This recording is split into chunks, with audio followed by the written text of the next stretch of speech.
Oh, good Lord. I think we're live. We pushed the button. Wow. This is at the same time very exciting and very terrifying. Let's do what we can here to invite. Hey, there's our people. So let's click the button, and we're going to go live with YouthSeen, and we're going to click add. Hello. Hey! How are you? Welcome to my house. No, that's nice. How are you? Good. How are you? I'm doing great. It's good to see you. It's good to see you. You got some I can drum hear you sets well, too. behind there? Hell yeah. Where's yours? No drum sets, just in the office. That's terrible. And probably responsible. Yes. If you look into the next room, you can see our intrepid producer, Buzzy Torek. I just want to make sure Buzzy gets credit for all the work he does here on the Pitchwerks podcast. Everybody who's never been through here, you've never seen Buzzy before, there's our guy. And he's actually, look at that, looks and sounds good. Buzzy, you're one in a million. Buzzy. No matter what Fiona says about you. Yeah. It's funny because it's true. Yes. So I'm not used to doing this live thing. Right? Well, I don't know if you saw my tweet earlier. Yeah, for real. I actually basically asked the audience for Ativan earlier.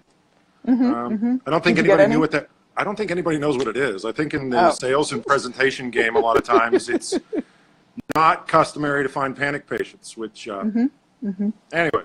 Okay. So you're coming to us from Colorado, and I'm sitting here in Pittsburgh. Yes. Yes. That's fantastic. So let's do this thing. You ready to do a show? I think so. All right, I'm gonna have a little bit of this. Okay. And I don't think it's right unless we do it with the old, like, hey everybody, it's Scott. It's Wednesday, and it's the Pitchwerks podcast. Thanks for tuning in as always.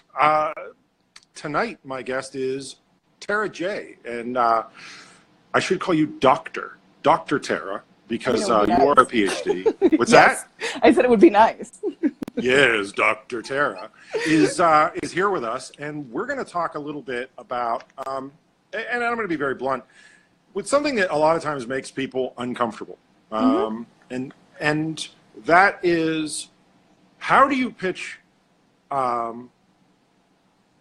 these ideas that are sometimes, and I'm going to use a word that I'm not in love with, that are sometimes divisive, right? Like, because we know that there are people who, for whatever reason, their political reason, their religious reason, don't want to get behind things like what YouthSeen is doing.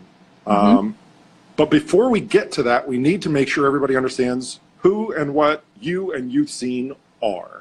So how about if you start off by letting everybody know what YouthSeen is and why it's important?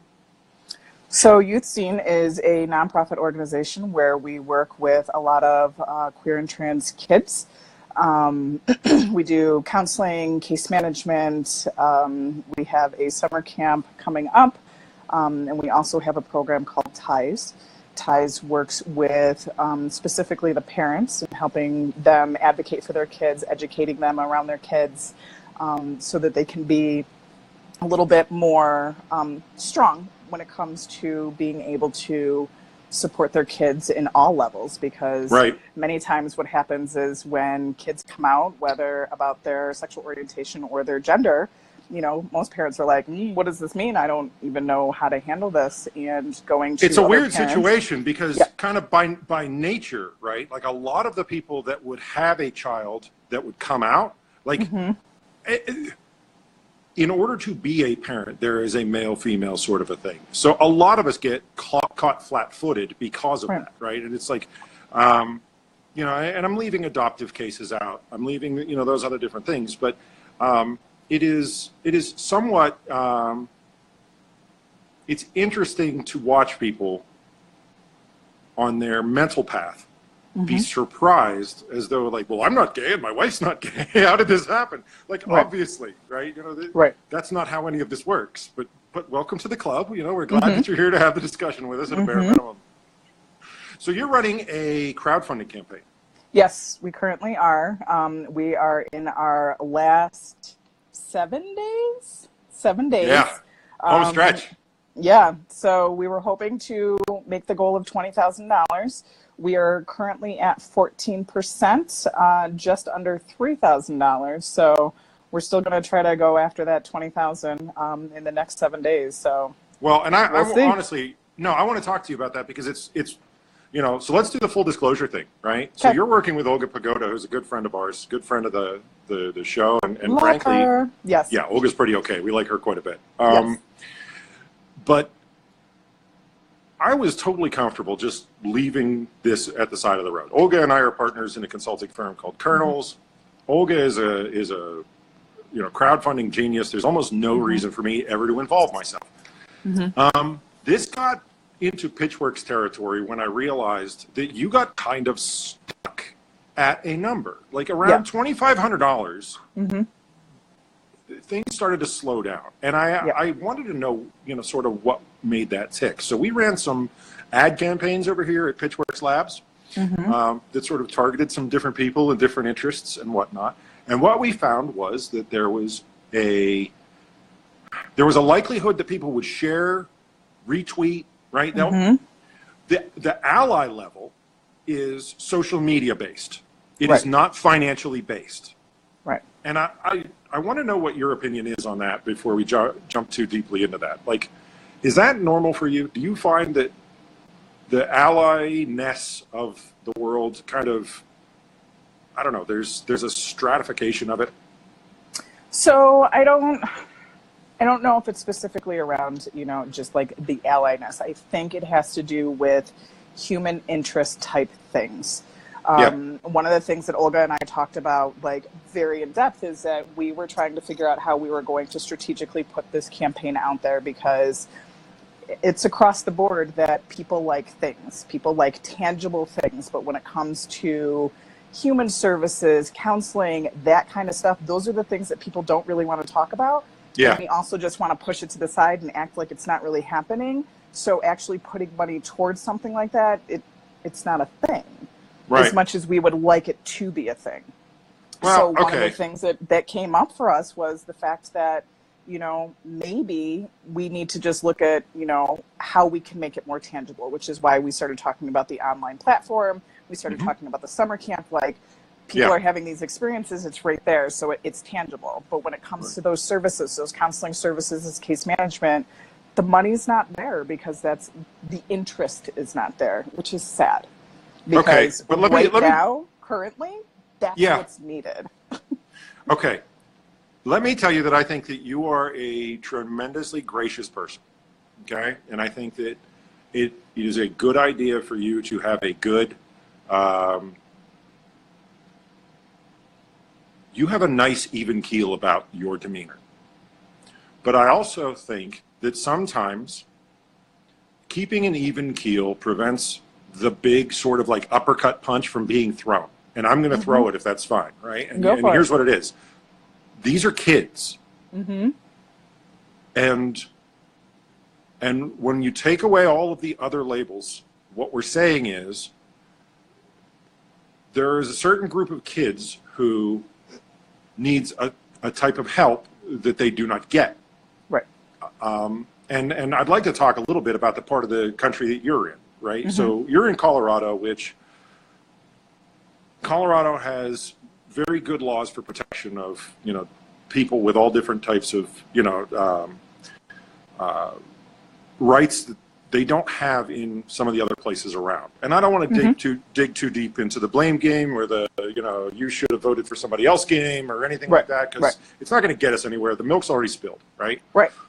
But the kids are in need of a support network. And to characterize that a little bit differently, I will say, if I lose my job, I go home to my wife and I say, I lost my job and I need your help. I need your support.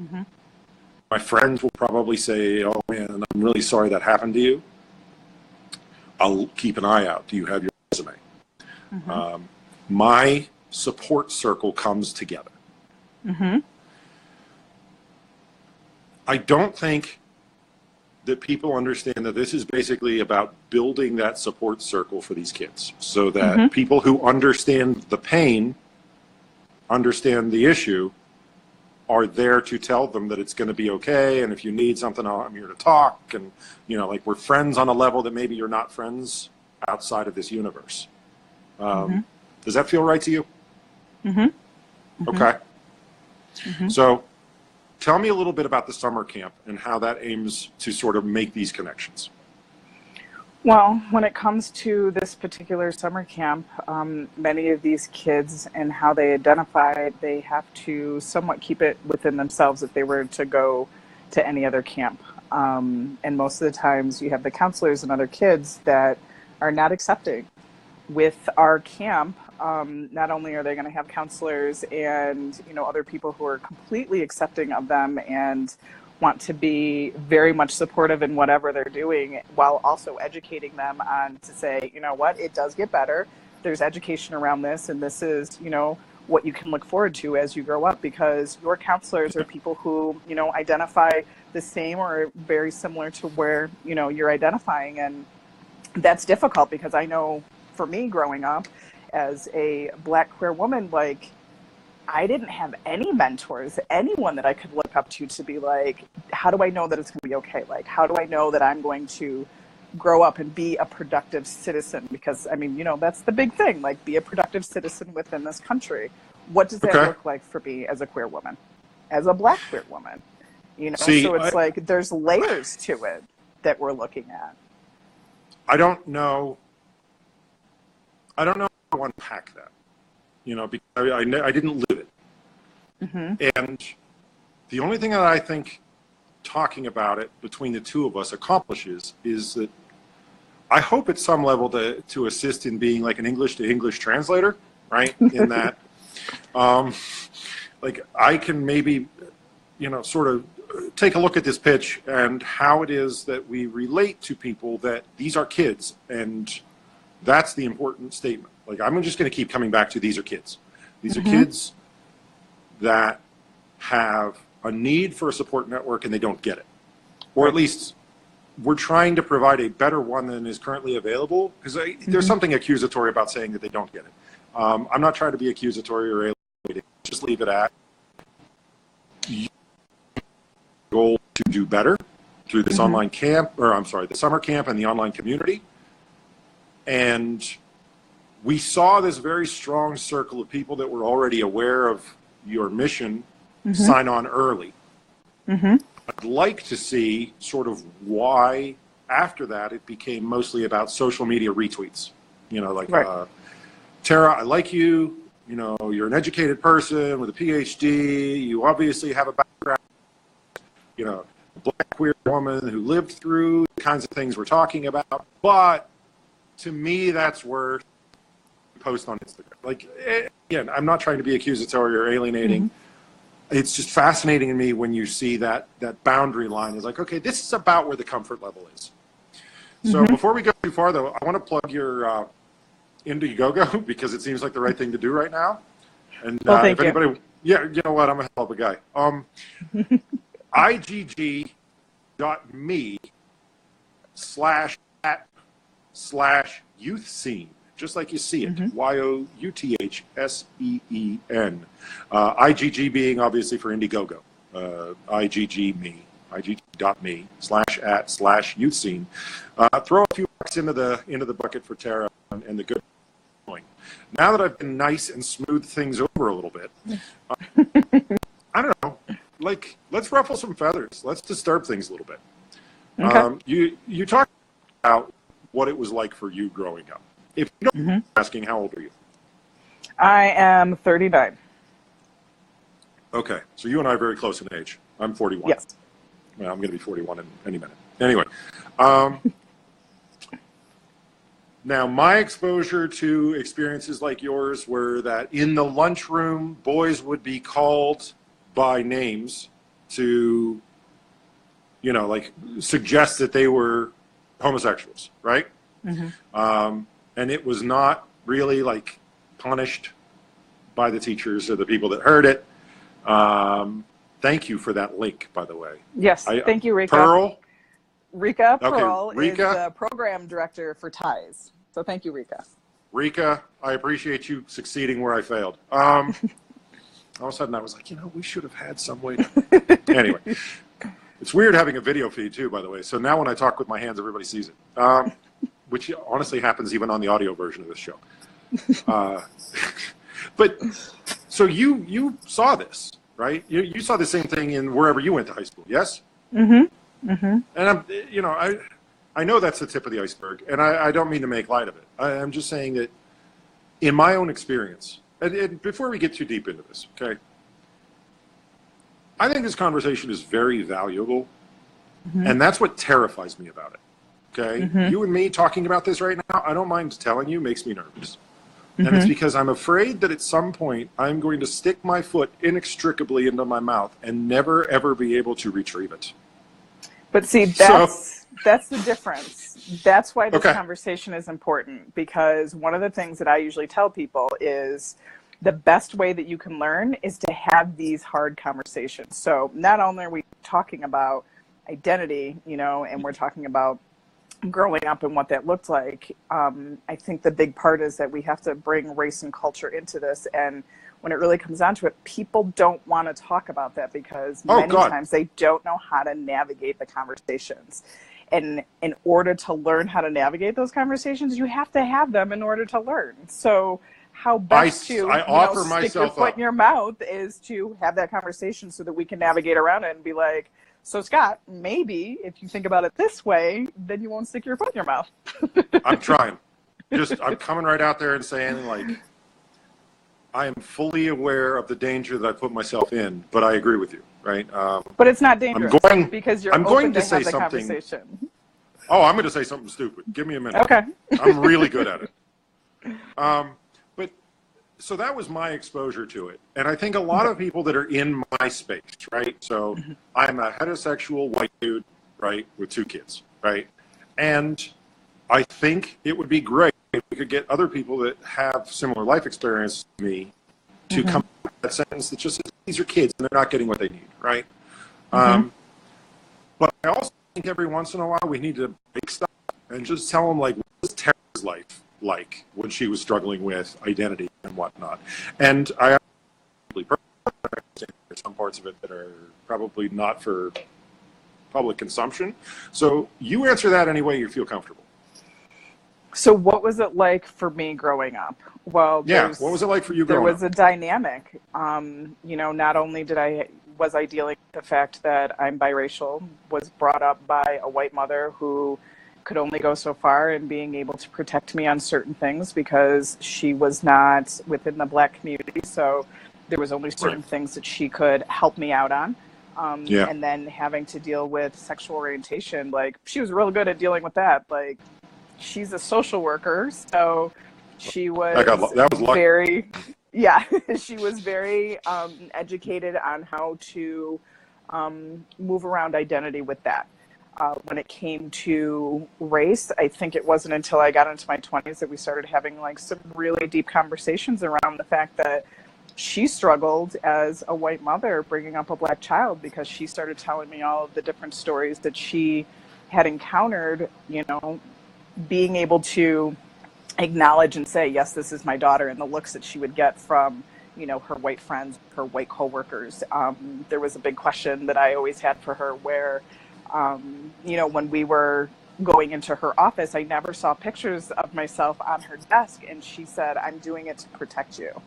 And it's the fact that, she was surrounded by people who were not open and not accepting. And she said, the best way that I can do that is, one, not only am I protecting myself, I'm protecting my family, because my family comes first. And, then when people would meet me, they would be like, oh, this is great. Like, she's an amazing person and she's, very charismatic. And my mom's like, yeah. I mean, you're all right. You're all right. I mean, I like you. Yeah, But I got weird tastes in people, so let's not get too carried away. So it's that dynamic where, there's the complexity of the different identities that come in, and the intersection of race and, sexual orientation. Like, what does that mean? And then, if you're adding on that, if you're trans, like, what does that do? And how do parents, go about navigating that and being able to support their children in a way that, one, they're coming to their children informed, and two, in a space that allows them to feel that they're accepted. And oh, the for trans me, thing, yeah, that's a completely different conversation too, right, because of the fact that people overlay their own logic on it. right, right. Where, you know, most times where people are getting offended when in all actuality, someone's identity actually doesn't have anything to do with anybody else but that person. So when people are getting offended about, you know, these bathroom bills, where it's like, why are you in someone else's stall? Like, they're just going to the bathroom. Leave them alone. Yeah. Well, I on the show, you know, we talk about identity a lot, right? Mm-hmm. Not probably the same way you talk about it, but not so much different either. Right. Legitimately, I'm not just trying to ham fist a segue here. That comes later. So we say a lot of times in sales marketing, you know, basically the genesis of why we ended up bringing you on the show and making it a visual show instead of, you know, audio, so that like people are really connecting to, you know, the whole conversation, is that Mm-hmm. whenever you buy something, whenever you choose to read or watch or participate in something, there is an identity statement that goes with it. Mm-hmm. This is a show that a person like me would watch, is essentially the sentence that hangs around in your head, right? Mm-hmm. Like, this is a car that a person like me or a person like I want to be would drive. Mm-hmm. This is, and this extends to friends, this is not the kind of person you should be hanging out with, Tara, right? Your mother, blessed saint that she may be, probably said that to you at least once or twice, because that statement of identity is valid as well. Mm-hmm. You know, these aren't the kind of people you should be hanging around with is another way Right. of talking about identity. And when you are trying to unpack sort of what brought us here, like, why is a person's need for a support system in any way controversial? It comes to identity, I think. It's like, well, you know, Mm-hmm. a person like me, I don't know, I'm not queer. I'm not, or I don't want people to think I'm, right? Right. These identity things all intersect pretty cleanly. Not Mm-hmm. necessarily in a flattering light for the human condition, Right. but it is that. So as you relate this to people, how do you say it? If you don't know who you're talking to and you're trying to sell them on the idea of YouthSeen, how do you say it to people? Well, You you don't know, know it's anything about them. interesting. It's interesting. Some of the grants that we have gone for, I definitely do a lot of research Yeah. on who is within that organization. There's many times that I will leave out queer and trans. Yeah. And then hopefully when they give it to us, then I'll turn around and be like, oh, and by the way, this is what it's for. Because I do know that people still struggle with it because there's not an understanding. There's not a lot of education around it. And really what it is that the baseline is they're people just like everyone else. They just have a different identity than what you may have, you know? And when it comes down to it, it really doesn't have anything to do with you. They are doing themselves and living life, and they should be able to do that without any problems. But it seems that because the way I identify or the way that the next person identifies is insulting to someone else, then it suddenly becomes their issue. And it's honestly a waste of time and a waste of energy when, in fact, it's just another person. Well, so let's back up a second.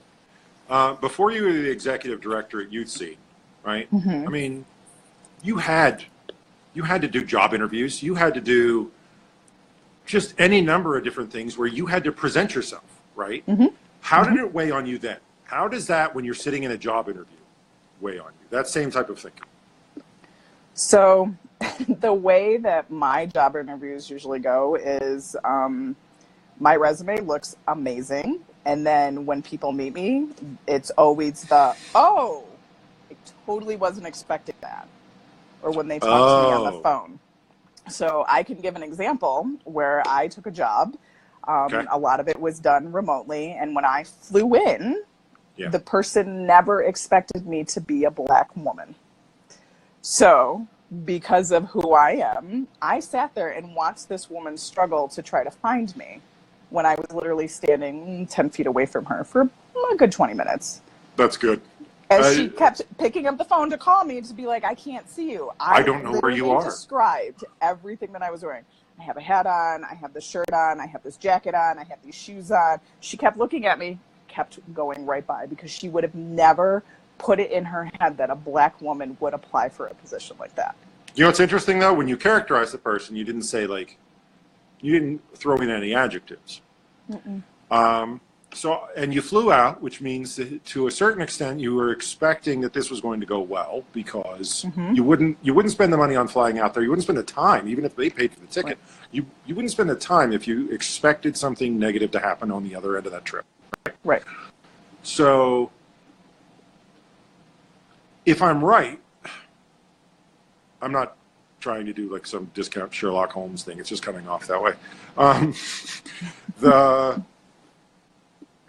The experience is that otherwise these folks seem pretty normal and happy, and honestly you could be friends with them if it weren't for the fact that they sort of drive a wedge into the relationship. Does that feel right? Okay. So now I want to take that experience as, you know, an adult woman who found your way around, right? I assume. Executive director, I think you found your way around a little bit. I think so. Here's hoping. I'm navigating pretty well. Yeah. Otherwise, we wasted this whole episode.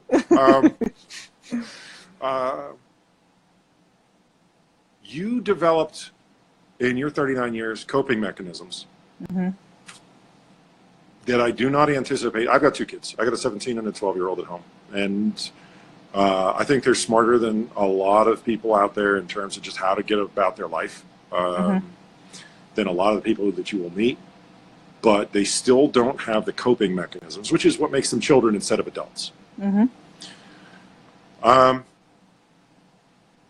Tell me a little bit about that. Tell me a little bit about sort of what you see in terms of, like, when a child tries to cope with this and doesn't have the necessary tools, what happens? Well, there's various things that can happen. They can shut down. They can lash out. They can turn to drugs. They can pretty much just disappear right in front of you. Like, it really depends on, you know, what their coping level is, and what they have been taught by watching their parents or the people who are around them. But I can also say that for adults as well. There's many adults that I know who are around our age that don't have the coping skills. It's all. I totally broke my stand. Sorry about that. Okay. I'm a huge distraction, unfortunately. It's just, it's part of being big and clumsy. Sorry.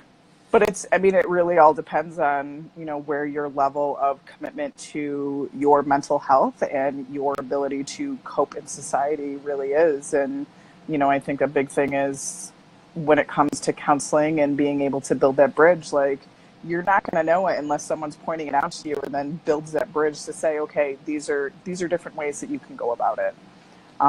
Because while it is about the kids, it's also about the adults that we're working with as well.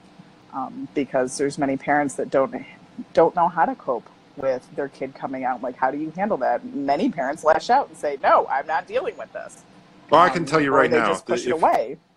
If either of my kids came out, my first reaction would be not to hurt anything.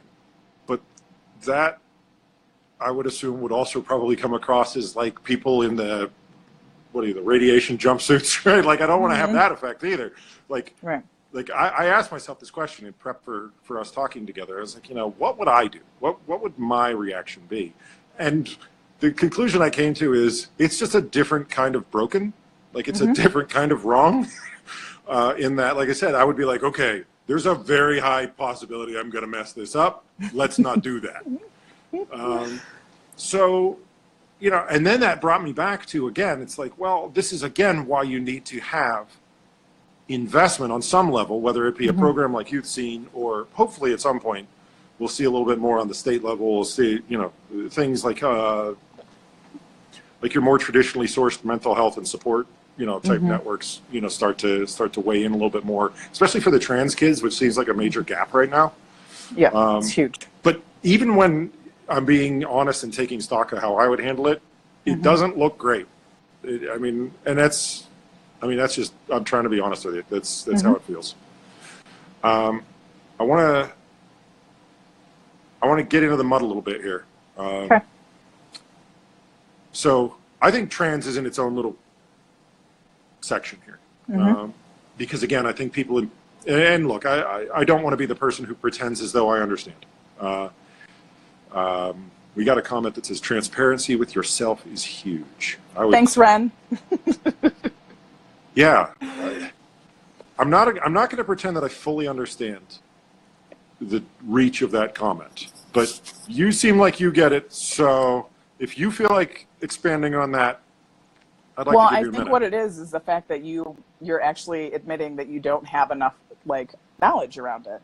And what it really is just having a competency level that you have an acceptance and just knowing that, okay, that person, identifies differently than me. And what does that mean for that person to identify like that? So it's the transparency around it. That's what Ren is saying, is just being able to admit, yep, I don't have enough knowledge around it.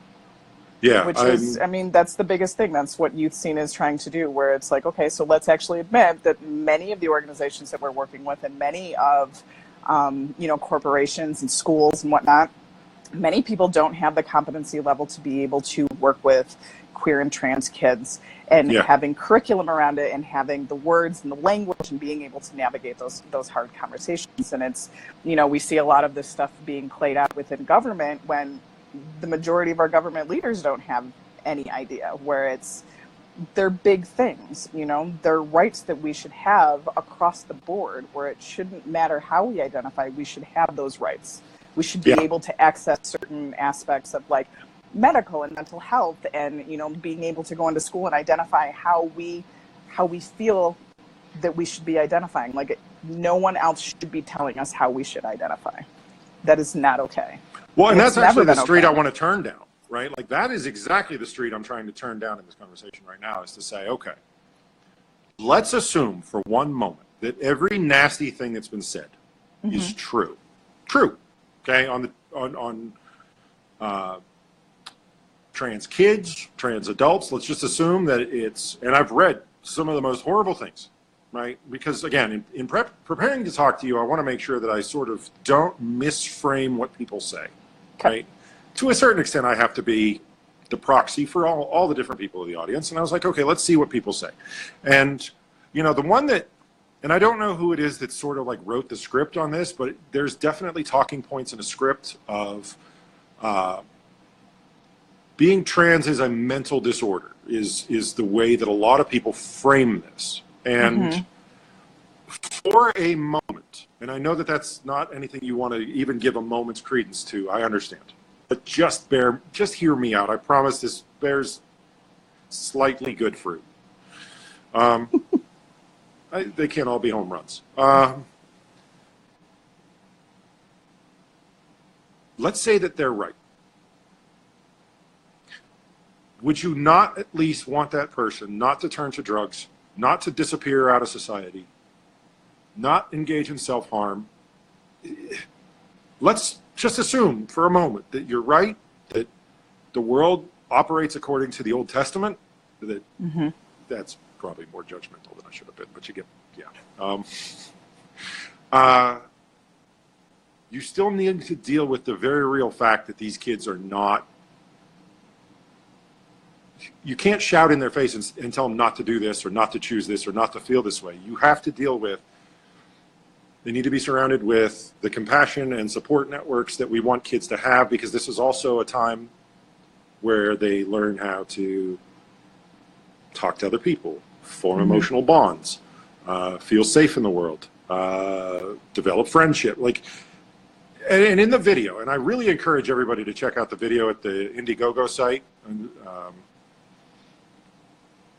I love that and that's where the whole genesis for my comment was. It's you have to just keep coming back to, these are children, and they are not fully developed in the coping mechanisms, emotional health, feeling confident. None of those things are quite right yet in terms of where they're going to be when they're 25, 50 years old. So I want you to react though to what I said about, you know, the negative sort of accusatory, just make this go away rhetoric that's out there. I'm sure you've seen worse. I'll just, you know, I don't want to get too deep into the maudlin sort of, I don't want to be that show that says, oh, just, you know, this is terrible. This is why you should give money. Right. So instead I will say, tell me what your reaction is when you hear those things.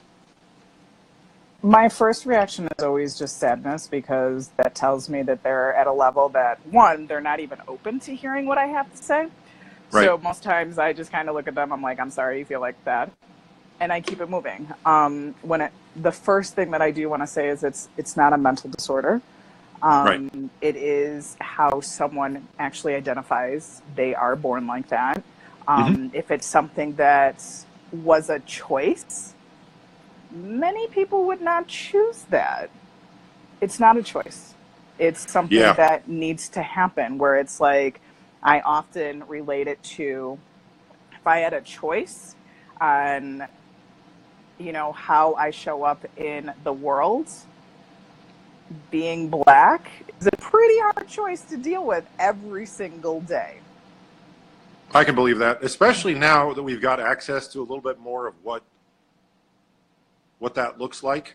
You know, the whole like barbecue Becky universe that there is, right? You know, right. So it's as like, an outsider looking in, that's yeah, I'm not sure what I would do about that. I'd probably end up being. I honestly believe when it comes down to this, when you ask kids like who they are probably at their most honest when they are at a younger age, because the societal filters haven't been pushed on them in a way that they are on us. Where as the ages that we are now, we hesitate a little bit more before we, you know, say who we are, because we need to gauge the room before we have an understanding. Is it safe? Can we do this? Kids, I don't. Let's contrast that. I don't have to do that. Right. Hell, I do. Hell, yeah. I mean, honestly, I can get away with saying almost anything. Sometimes I try to see what I can get away with because it's privilege, the home game. Right.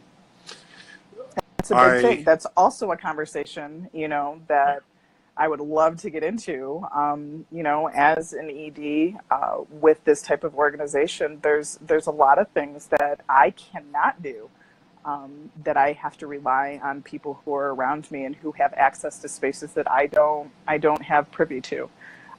So that's another layer to, you know, how you identify, how you socially identify, and what that comes out when it comes to an organization and how successful an organization is. And it's just, you keep pushing, and, you know, many doors are going to be slammed in my face, and I'm going to still knock and be like, hey, I'm still here, still ready to have that conversation when you're ready. Yeah, and that makes you a sales rep, by the way. Welcome to the Pitchwerks podcast. Right. We have a chair for you. Welcome to the studio. Too bad you couldn't be here in person. I really wish you could have. I mean, I may be out there this summer. We may be able to sit down. Come hang out. Yes. I'll take you for the culinary tour of Pittsburgh, home of gourmet bar food. That would be amazing.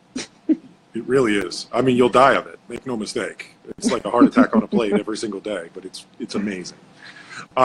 So one of the things that I want to pick out of your answer there is the youth aspect of it, is the fact, and Ren's comment below actually reflects this as well, that, and this actually, for what little it's worth, because I have a small sample size, this has been the experience that my wife and I have had as well. The trans kids that we knew at 3 years old were telling us, like, just, and there was no guile about it. There was no like, well, I saw it on TV, like any of the excuses, the way that people would try to reframe it, doesn't apply. A 3-year-old doesn't know to do that. Right. So I think that's an interesting aspect in terms of, because I mean, this isn't the last fundraiser you're going to run for YouthSeen, I can assure you of that. Kids are expensive, I'm here to tell you. Being able to talk to people about sort of the youth reaction seems like there's resonance there. Like I talk a lot about like emotional resonance of a pitch, right? When you're talking to people about why you want them or how you want them to see the world your way. There are certain things that stand up better than others in terms of making your presentation. And that rings so true to me. And I'm not going to pretend like I know a million people. I don't have a personal life. I'm a necktie with glasses, and at one point I became sentient. But Rebecca, my wife, she and I had the same experience. Again, like a 3-year-old kid just walks up and is like, yeah, you know. And 3-year-old, we would have just assumed, just 3-year-old boy, tells us he's a girl, loves his identity, has no reason not to love his identity. And on that sort of like best practices for life success angle, that shallow, guilty part, like where you were saying like you left the queer and trans off the application because like I'm sitting there and I'm like, I don't even want to think about the difficulty that goes into the day that kid first gets corrected. The first time that she has like a real fight with somebody about it, and authority sides with her, or I'm sorry, takes the opposite position against her, is what I meant to say. It's immediate rejection. Yeah. Yeah, I can understand that being very difficult from a, like if you knew that you were, I don't know, let's just use race, right? Like if I know that I'm white and everyone tells me I'm black, I will start to wonder, like, why am I not on the same page as the rest of the world? Right. And I'm not exactly sure how a 5-year-old, a 10-year-old unpacks that.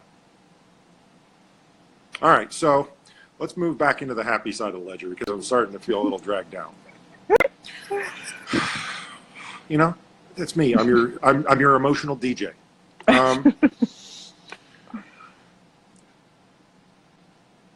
When you first came up with this idea, obviously, you know, it was very clearly defined that getting people physically in one place was important. But it's just one place, right? So tell me about the geography. Tell me about, like, where's the camp going to be? Where are we going to bring everybody to? Tell me about what they're going to see when they get there.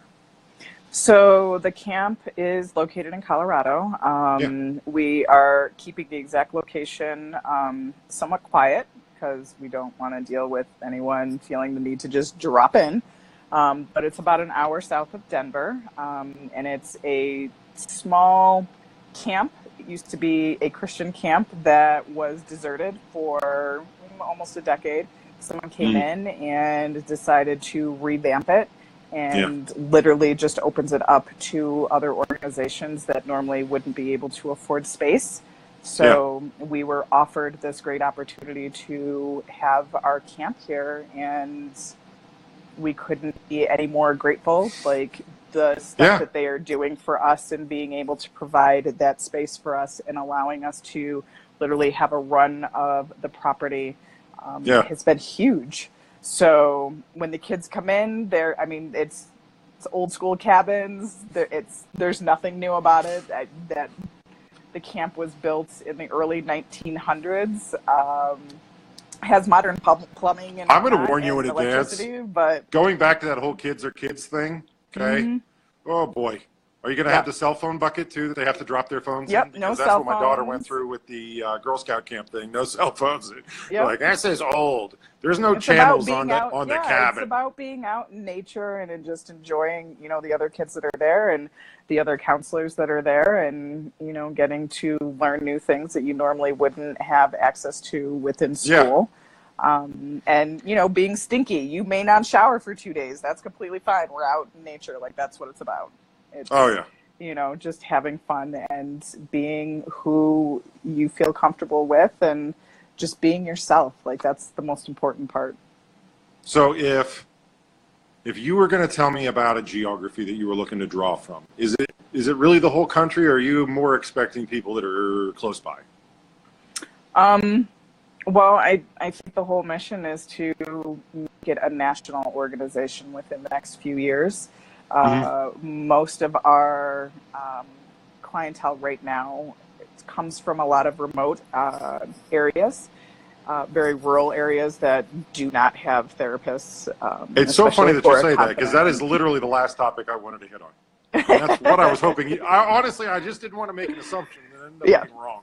Yeah, no, I mean, you know, there's Denver and Boulder is saturated with therapists, yet there is literally only a handful of therapists who, one, are competent in queer and trans issues and who are competent with race and culture, as there's really only a handful of therapists of color. So within such a big city, that's kind of, it's sad, but it's, I mean, that's across the board.